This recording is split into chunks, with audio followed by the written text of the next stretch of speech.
Guys, man, Royal Play Records, I'm telling y'all straight up, this is going to be the best thing coming out of Canada's Midwest, probably North America. I guarantee y'all, so stay tuned, please.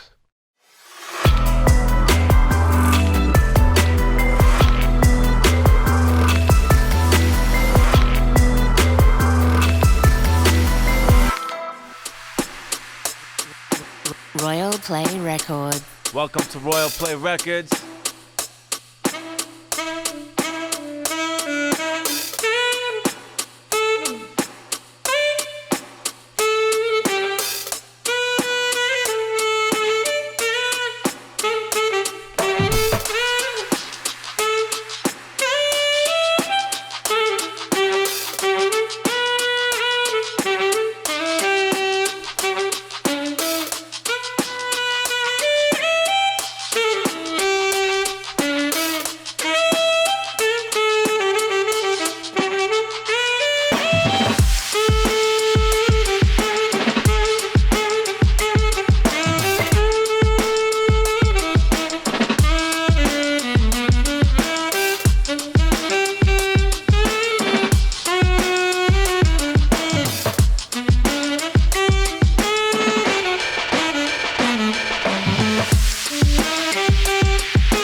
Hey.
Gregory on the saxophone. Gregory Edmunds. Tell him. Tell him.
Smooth. Hey, man, I throw some of your vibe in there, brother. You know what I'm Hey. saying? Just to let you know I've been working on it, man. I'll be Nice. slaying that Hey, I got stuff. another one for you. A little more modern drums. That was some old school stuff, some old fashioned stuff. Check this one out here. Some modern boom bap. Royal Play Records.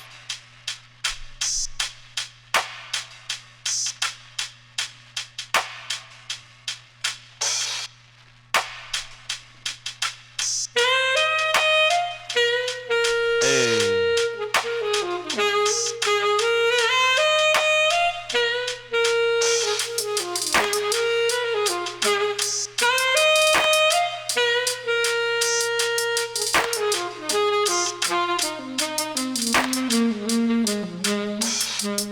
Royal Play Records live.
Hey, the only man I know that can go 14 minutes straight freestyle like that, man.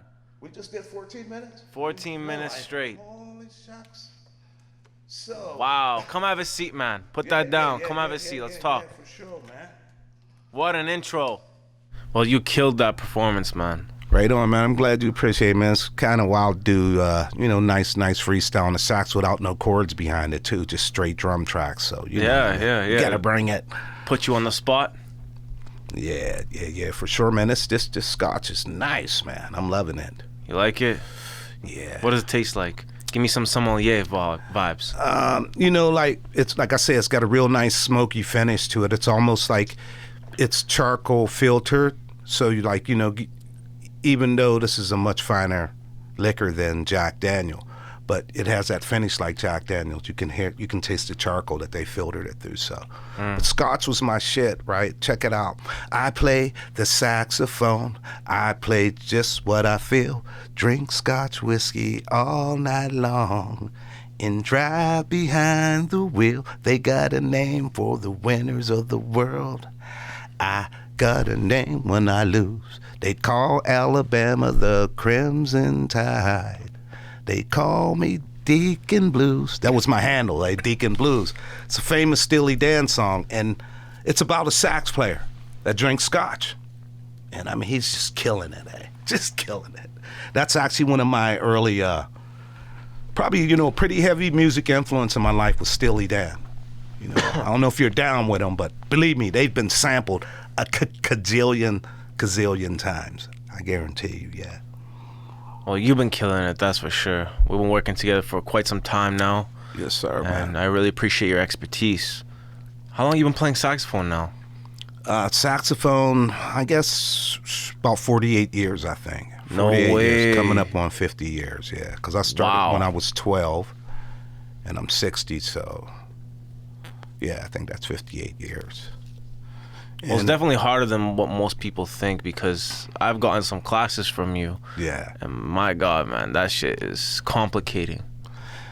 Yeah, to a certain extent it is, but you're a natural musician, and once you've had your sax for a while, man, and you've been working it for a while, man, you should be able to get a handle on it, right?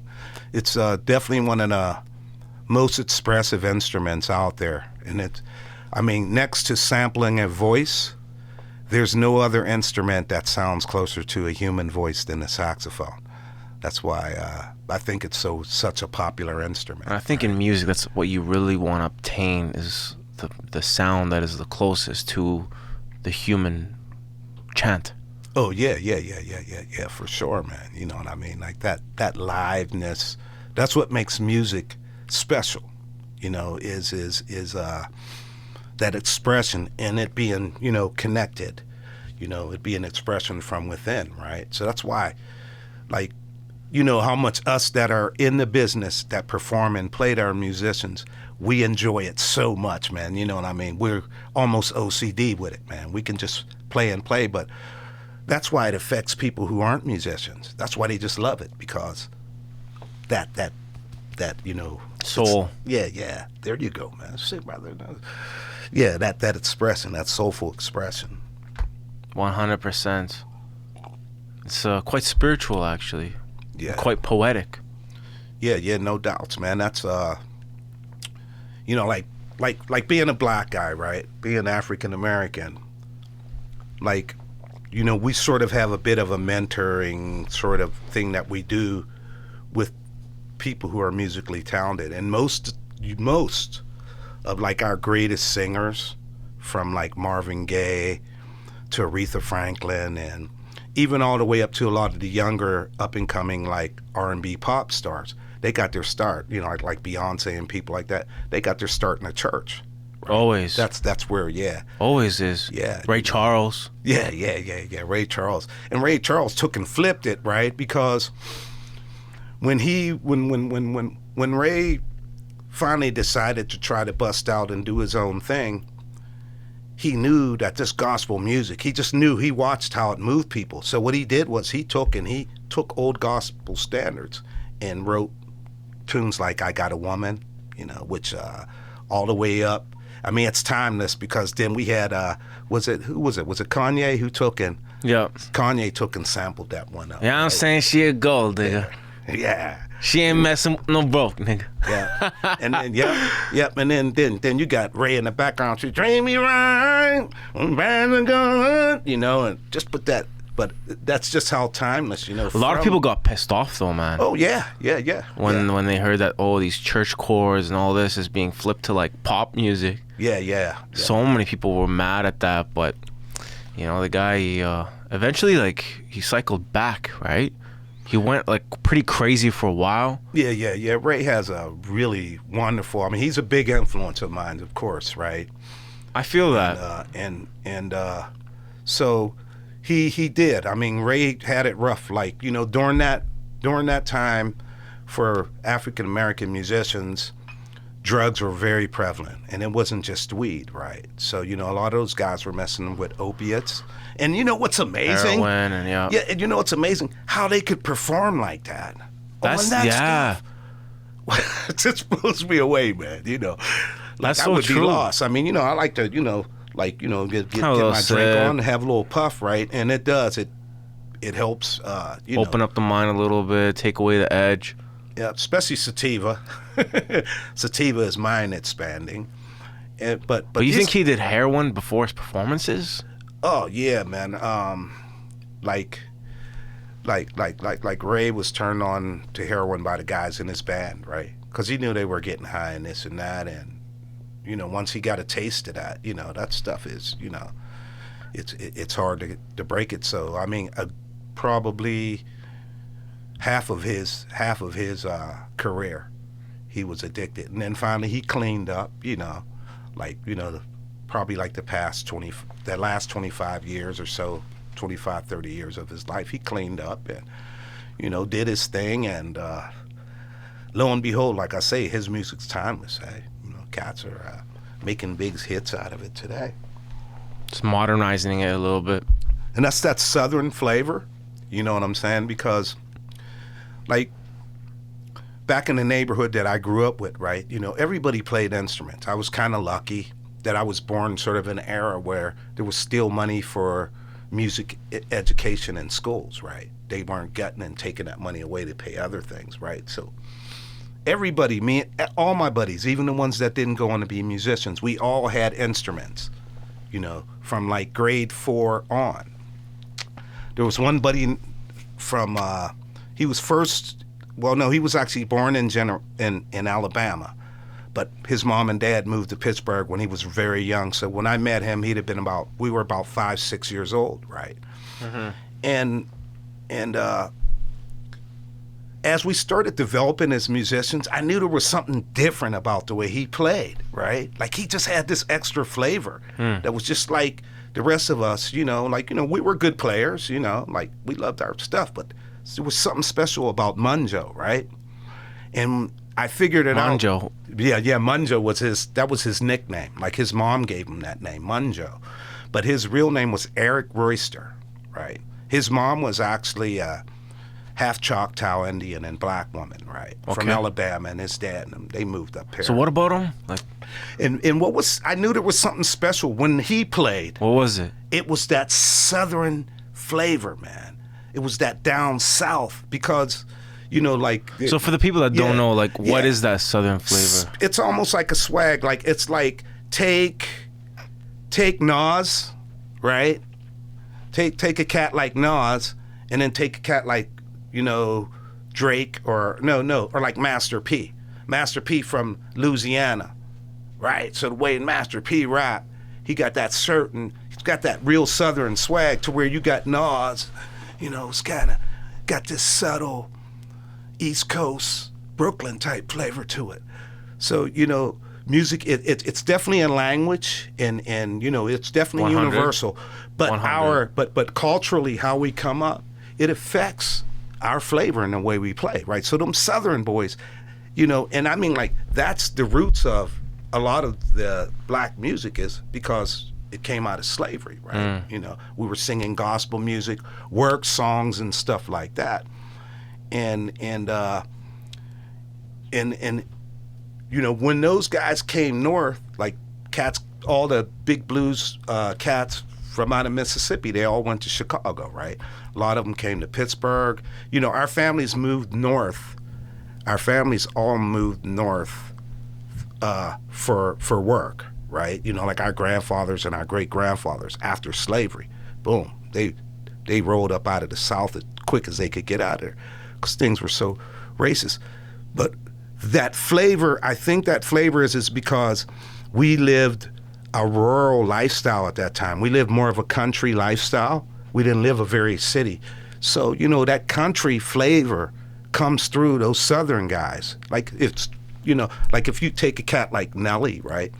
Nelly was probably one of the first rappers that were dibbling-dabbling and trying to to blend a little bit of that country style sound into, and the way Nelly swag and the way he dragged his words, right? Because he's saying, Midwest boy, like down on the East Coast, we were slick where I grew up at. We were slick, sophisticated, very well-educated musicians.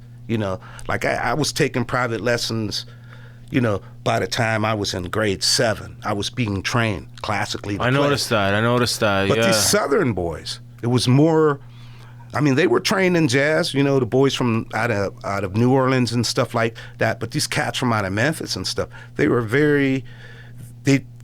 because they were listening to country when they were young, because that was on the radio and it was around them, even though that wasn't really a black form of music. But it still influenced them, and I love it, man. That was the difference. That's what made Doc, because Doc, he played Munjo, he played trumpet, piano, and he was a multi-musician. So I started to mimic him, like as a young guy, right? I would listen to him, I'd listen to the way he phrased. I was like, man. Years later, I discovered I was listening to Wynton Marsalis doing on Sirius XM, right? He's got a pretty decent show. I'm listening to Wynton, and he's talking about one of my favorite sax players, a guy named, Cannonball Adderley. So he's famous for Mercy, Mercy, Mercy, right? And he says, he's talking about these different sax players. He's talking about Duke Ellington sax players, guys from New York. But he said, Cannonball would go country in a minute on you, just with his playing style, right? He'd be playing, then all of a sudden he would drop in these riffs that were country.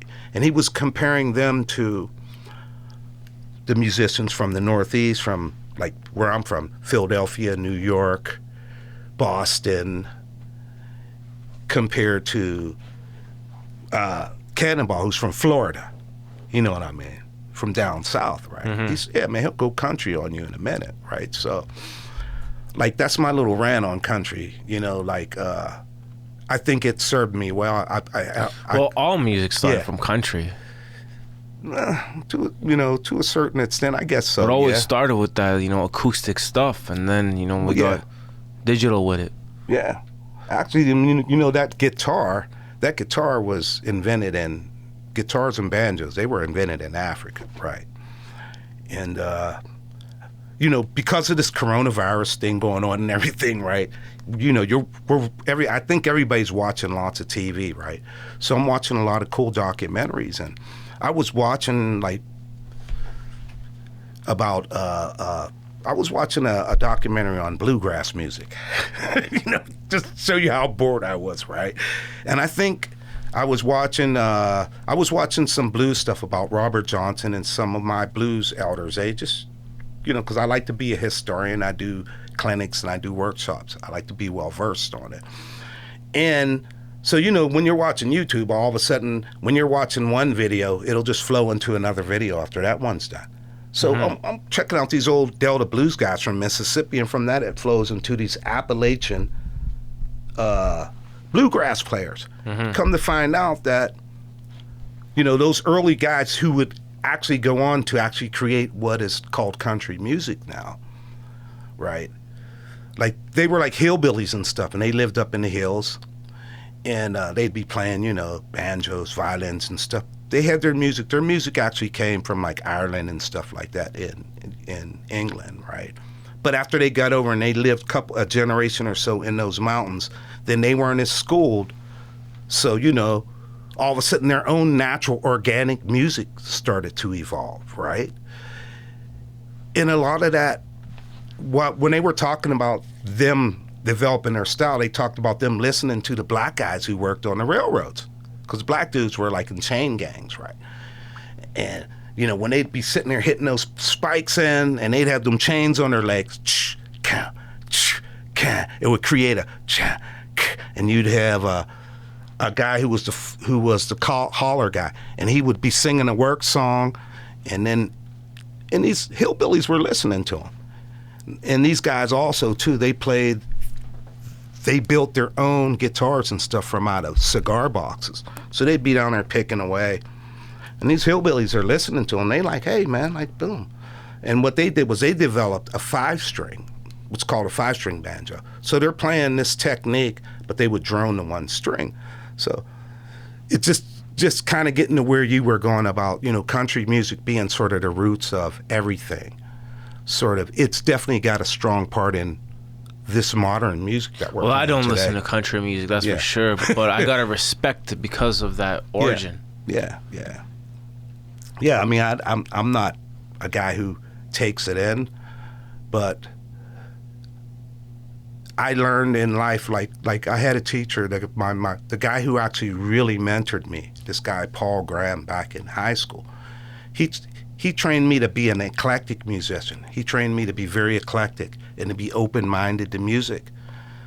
And that has served me well because, there's been times when, hey, I can't get a gig with a rhythm and blues or a funk or whatever band, but hey, there's a country band there, or there's a polka band, right? So by me being open-minded and learning all these different styles of music, it just served me sort of well, even though you're not going to find me listening to polkas. But I do. I'm like you. I respect the shit. You got to always respect it, man. Yeah, I respect especially hip-hop nowadays. What a transition from where it came from to what it is today. Yeah. Damn. Oh, wow. Yeah, no doubts, man. I love... You've seen it. You were the one that has actually seen it. I like that history of hip-hop, and to watch it develop... Because even though, like, I was born in 59, right? So, I was born well before the development of hip-hop. But when hip-hop started being developed, I was still a young adult. I was like 20 years old, you know what I mean, 19, 20. So that was popular music, so I'm listening to it. And where it has transitioned onto is just to watch it morph from where it started at to where it is today. from a producer's standpoint and from like a guy who records who does session work, with Royal Play Records as well. Oh, definitely. I would just get ready to say that. Like, I really, the latest stuff that I've been working on is here at Royal Play Records, right? You got six stable of MCs that, artists that come through, not to mention you being a good artist yourself, right? I really appreciate it. Yeah, thank you. One thing that I've learned is that from a producer standpoint, I try to be really, really, really open-minded to the latest stuff that's out there, and I try to talk to young guys to get their ideas about, because whenever I did start trying to approach building hip hop, I was a musician, a playing musician. So my concept of building music was way different than what had happened, right? Like the early guys, what they were doing where they were taking vinyl and they'd find a cool part on the vinyl that just grooved and they'd mark it off with chalk so they could just keep playing it to keep There the is groove. something with like reinventing yourself. You know, they say like Madonna reinvented herself like 13 times, man. Oh, yeah. She constantly reinvents herself and makes herself as most appealing to the most current times. Yeah. Well, that's the reason why that like I say, like I try to, like I say, as an artist, and especially when I'm in like, session work and in production, I try to really, really listen to what is the latest trends out there today. While at the same time using all my experience over the years to, like to actually flavor, to blend that, right? So that you're getting this real organic mix of new music, and then also timeless music, right? Facts. You're getting a blend of that. So when you listen to me play, you're listening to influences that go back to like from 1947 or so, all the way up till the year 2020. You're getting all them influences because, like I say, I'm eclectic. I love all music. I live it. I eat it. I'm OCD about it, man. I know, man, my woman drives her crazy, because like, first thing in the morning, man, I'm up, my coffee, boom, boom, boom, boom. After my coffee, I have me a nice blazer, a nice bat. Then I'm in the lab right away, right? It's an addiction. It's a drug, It's once you do it for so long, like anything else, you become hooked to it. So yeah, I gotta ask you something. So for somebody that's kind of experienced that old school music and also comes to like new school, talk to me about that like music industry. What has changed? Sweet, yeah. How was it from dealing with old school to new school? Talk to me about that, like as far as the music industry goes. Because before you had to sell CDs and you do this kind of stuff, and now no one really buys CDs anymore. Yeah, it's crazy, man. So talk to me about that transition. It's like I said, because of where I was born, right in the middle of the century, I was able to see a lot of things happen. So yeah, it was live in bands. There are still bands today, but there's not bands like there were back in the days. No, of course not. There were lots of bands. So back in the days, musicians and players had a lot more had a lot more power in certain ways. It's just funny how it happened, right? Because like there were bands like the Eagles or the Rolling Stones, the Temptations, whoever, right? All these great bands. And when they were negotiating with record companies, those record companies had to negotiate with a band. They didn't have one guy to negotiate with, right? So say not too many options, man. Yeah. So say if Don Henley from the Eagles said he didn't like a certain thing, he'd go to Glenn Frey or whoever and say, hey, Glenn, I don't like this or whatever, then they could deal, they could make, like the producers had to take that into consideration. But then all of a sudden, there was Ed McMahon's Star Search came in, right? And also, too, the invent of computers that could play music, that could sample and play music.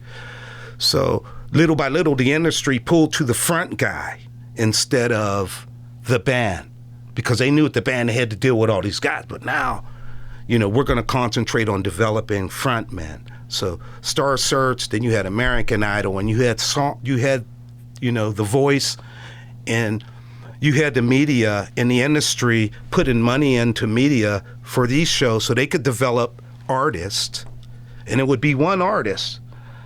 And they could tell that one artist, well, look, man, if you don't like what's going on, then boom, you can take a hike. Back in the days, it was like you couldn't tell the Eagles to take a hike because you didn't have computers that could play that music. You needed that drummer. So that drummer had power. That bass player in that band had power.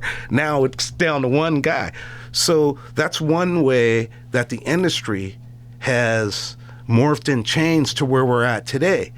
Now, but what happened, okay? So then the industry, it's funny how karma works, eh? So the industry, they're putting the screws to musicians, and we're just going to do these front guys, But then all of a sudden digital technology took off, and there were computer programs like GarageBand, Fruity Loops, and all this stuff was developed, which allowed guys to just, you didn't have to go to a studio no more and pay hundreds of dollars But per a quick hour. point to that, man, with whole like Fruity Loops and shit, Yeah. It's a lot of people are sounding the same. Yeah, I get what you're saying, but I mean, what I'm saying is I was just basically saying what happened was that took a lot of power, because after a while, Fruity Loops and all that stuff, now, man, there's some powerful programs out there, right? You know what I mean? So, and basically, my basic principle was what I was saying is that power was taken back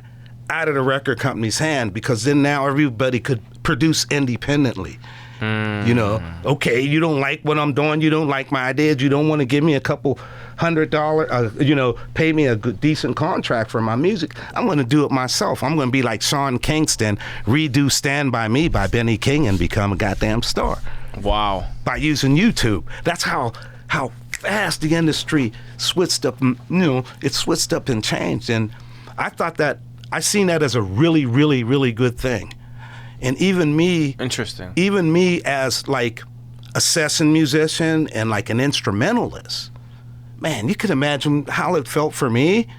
And this is going back, man, to like the 80s, man, right?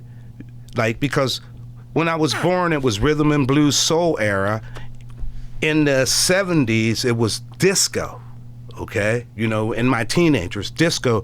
So Roland started building really cool, like these little cool, they were still analog, but really cool little drum machines, and they started to be able to sequence using MIDI clocks, sequencing a bunch of keyboards together, right? Yeah.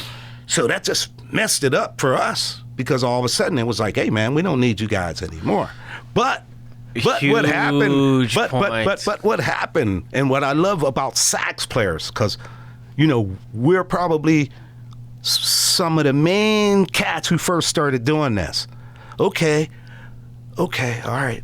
So you mean I can go out, now I can, especially if you're a multi-instrumentalist, I can go out, buy myself an 8-track recorder that I can bounce and stuff on, and I can record all the music that I want to record, and I can go out and be self-sufficient. I don't have to pay a whole band anymore, which means I can be way more competitive in the markets, instead of me having to ask a venue for $3,000 for a weekend, I can ask them for $1,500 for a weekend, because it's just me. I don't have all those guys to pay, right? So makes sense, man. Yeah. So, I was really angry I was not angry, but just messed up for a lot of years, because as a player, if you didn't have a band that you could play with, you know what I mean? And then you were basically, there's no work for you. Luckily, I played sax and keyboard. And though there wasn't a lot of work for sax players when I came out here, because it was country, man. When I moved to Canada, man, it was moved up here in the late 80s, so country was king. Okay, hip-hop took over in the mid-90s as the highest selling music and going into the new millennium. Prior to that, country was the biggest selling music of it all. So by me playing piano, I was able to come up and work, right? Little by little, the industry in Canada changed. As just being a player, there used to be tons of places throughout Western Canada that would hire bands 6 days a week, Monday through Saturday. I mean, you could go to a little town like Melville, Saskatchewan, and they had 2 bars there. Go to Swift Current, wherever, little towns in Alberta. They always had 2 bars in town. One bar was the Rock Bar, which was usually a little bit more modern hotel, and then one was the Country Bar, yeah. which was like an old pensioners kind of hotel. And they would hire acts 6 days a week when I first came up here. But as the economy changed, all of a sudden they cut back to only hiring Thursday, Fridays, and Saturdays. And then eventually that went out the door. I mean, bro, when I was booking bands, I could book bands for $2,800 to $3,500, guaranteed money, guaranteed billeting. You know what I mean? Riders were, we got so much booze, we got food, all that. But as that economy switched, now fast forward to like 2000 on, now most bands have to earn money in order to go on tour. We didn't need a cent to go on tour back in the days, bro. All we needed was a good agent who knew his way around, right? When I went to start, actually, because I left the road from probably 1998, probably to about 2006 or so. I didn't tour. I just played locally. Man, when I went back out to try to go tour again, it just blew me away. Like, literally, we had to we had to put together a kitty of money in order to go out and tour and travel so that we could cover our billeting and everything. We had to bring all kind, like you said, sell hats and CDs. We had to bring all kind of merch with us, to where now today, here we are, 2020,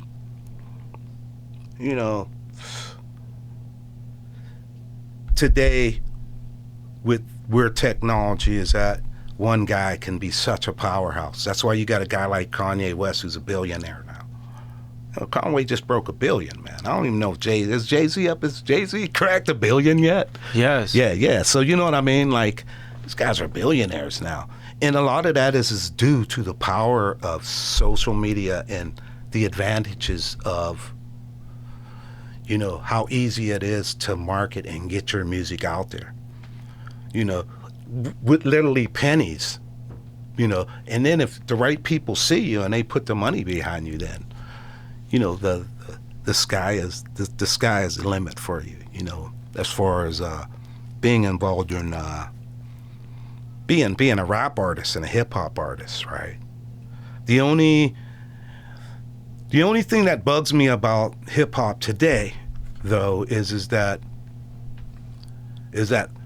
the only element, the main element of the live of that live expression that we were talking about, right? It comes out of that one artist,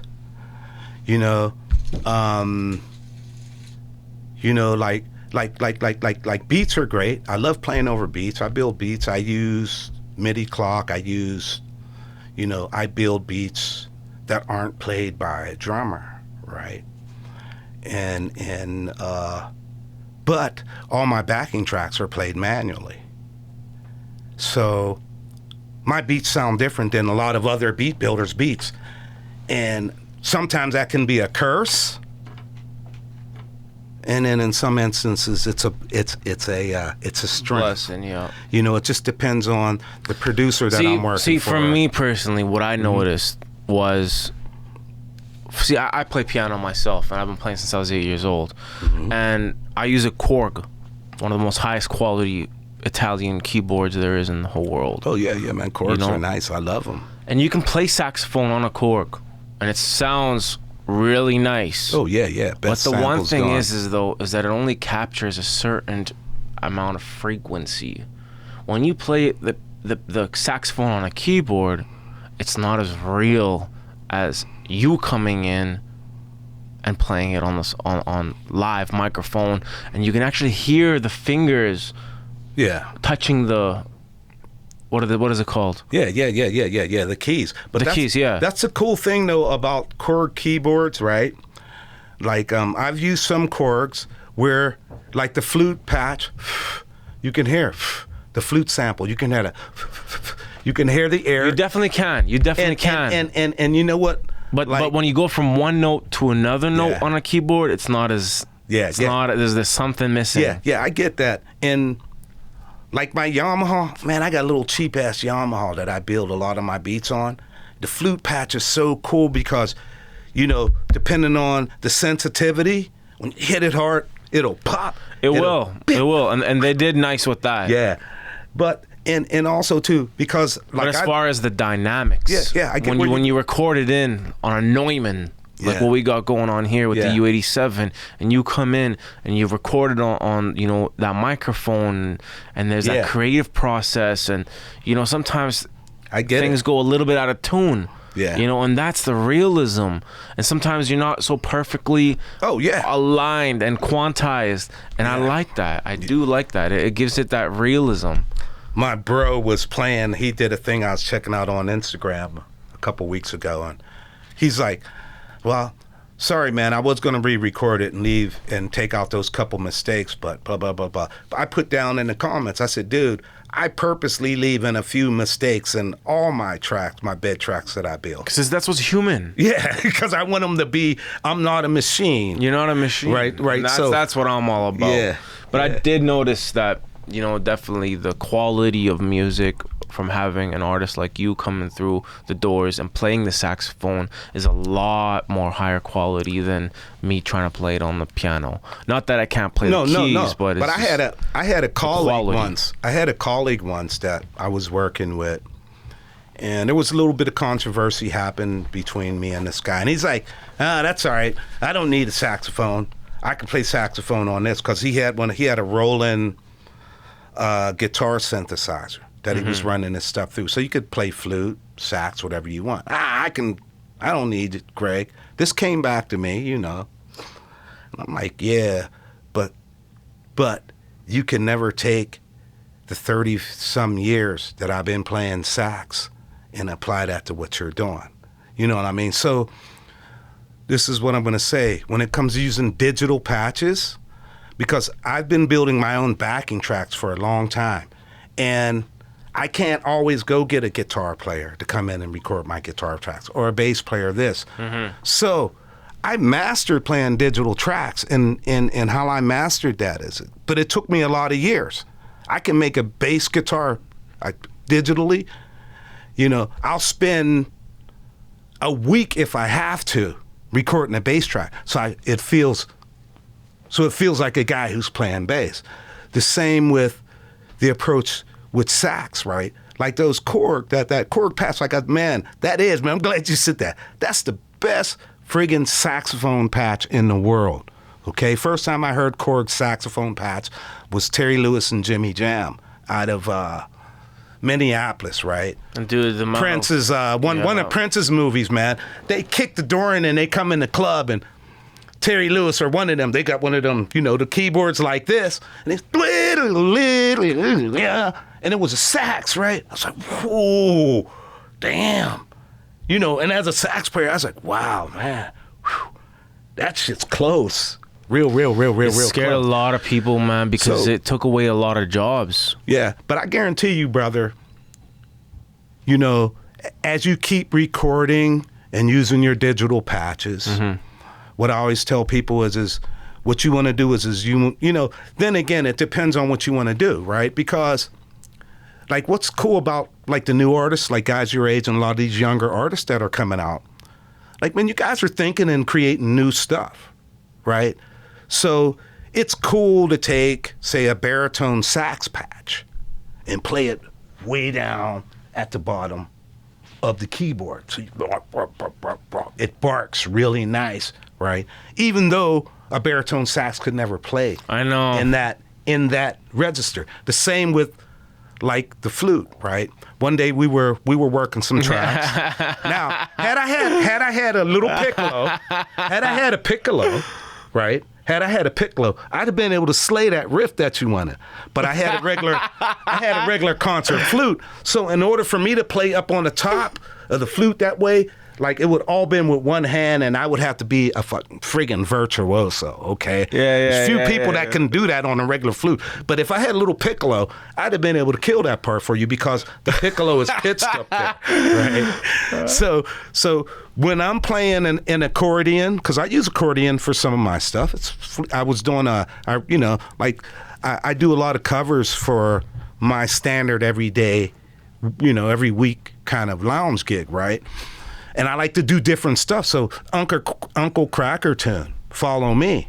I use Uncle Cracker tune. Yeah. So it's actually a really cool tune. He's singing an auto tune. He's like one of the first country cats to bust out auto tune, eh?